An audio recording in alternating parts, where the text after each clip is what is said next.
കേരളത്തിലെ കോൺഗ്രസിനുള്ളിൽ നടക്കുന്ന തർക്കവുമായി ബന്ധപ്പെട്ട വാർത്തയിലേക്ക് തന്നെയാണ്. കേരള നിയമസഭയിൽ ഭൂരിപക്ഷം ന്യൂനപക്ഷമാകുന്നു. മുസ്ലിം ക്രിസ്ത്യൻ വിഭാഗങ്ങളിൽ നിന്നായി 71 MLA-മാരാണ് നിയമസഭയിൽ ഉണ്ടാവുക. ഹിന്ദു MLA-മാരുടെ എണ്ണം 69 ചുരുങ്ങി. പതിറ്റാണ്ടുകളായി ഇടത് വലത് മുന്നണികൾ കേരളത്തിൽ നടത്തിയ ന്യൂനപക്ഷ പീഡനത്തിന്റെ ഫലമാണ് ഈ കണക്കിൽ പ്രതിഫലിക്കുന്നത്.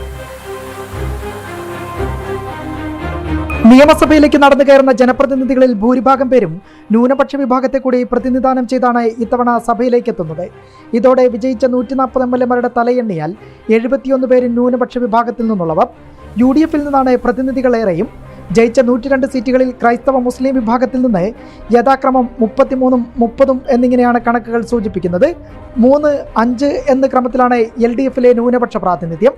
ശതമാനക്കണക്കുകളിലേക്ക് കൂടി കണ്ണോടിച്ചാൽ ക്രൈസ്തവ വിഭാഗങ്ങളിൽ നിന്ന് 25.71%, മുസ്ലിം വിഭാഗങ്ങളിൽ നിന്ന് 25%മാണ് സഭയിൽ സാന്നിധ്യമേകുന്ന MLA-മാർ.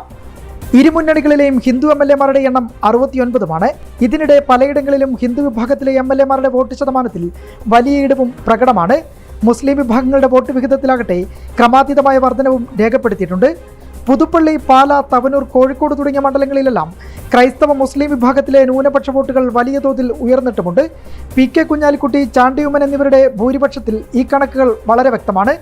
മലബാറിലെ മുസ്ലിം വോട്ടുകളിൽ UDF-ന് അനുകൂലമായ ശ്രദ്ധേയമായ മാറ്റം പ്രകടമായി കഴിഞ്ഞു.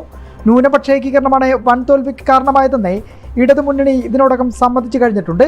കഴിഞ്ഞ ലോക്സഭാ തെരഞ്ഞെടുപ്പിലും സമാനമായ രീതിയിൽ ന്യൂനപക്ഷ വോട്ടുകൾ LDF-ന് എതിരായിരുന്നു. അതേസമയം ലീഗ് അടക്കമുള്ള പാർട്ടികൾ ന്യൂനപക്ഷ വിഭാഗത്തിന്റെ ചട്ടക്കൂടിൽ നിന്നുകൊണ്ട് മുറവിളി കൂട്ടുമ്പോഴും കണക്കിലെ കളികൾ ഇനി കാര്യങ്ങൾ പകൽ പോലെ വ്യക്തമാക്കുന്നു. ജനം, തിരുവനന്തപുരം.